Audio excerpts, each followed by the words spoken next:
welcome back. So this quick video today is going to be a stitch braid tutorial. So I'm showing you how to stitch if you don't know how to use your fingers just yet, or if you don't want to use rubber bands, because I know that can be damaging and a lot of tension on the hair.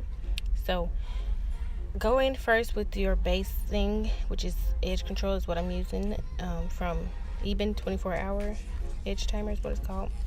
I'll link it in the description box. But I go ahead and lay my client's edges first, right?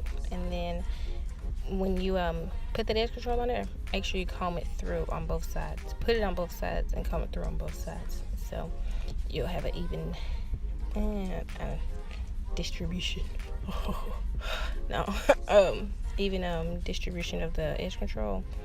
So what you're gonna do first is begin braiding, right? Yep. I braid about twice before I grab that comb and make a part, basically, but not too big. You want it to look natural. So you make a part with that comb. Make sure your comb has the metal end on, I guess, iron end, whatever you want to call it. Make sure it has that on there so you can go through and just make those parts as you braid. Because I mean, when I first started doing these, I didn't know the key was to have a long finger, not long, but you know, a little nail on your pinkies or whatever. And then I was just like, what can I do? So I figured out, oh, let me get this comb. So I started using this comb, and I'm like, okay, here you go. It takes longer, but I mean, it helps. It does look like you naturally did it with your fingers. I mean, it does look natural. Like, yeah. So if you don't know how to use your fingers yet, just use this comb. I promise.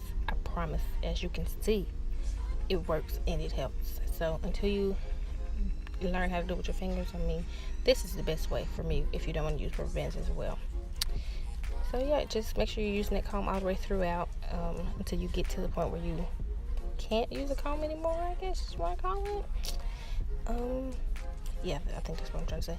But just keep watching this video. I'm going to slow it down for you so you can see. And if you have any comments, questions, concerns, leave it in the comment section below. Even few new videos that you want to see, make sure you leave it down below, because I would love to hear from you and want to give you what you want to see. So thank you for watching this video. I mean, it's quick and short and simple, so you can always rewind if you need to. Just do so, you know, accordingly. But again, thank you for watching, and leave any comments down below.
Bye.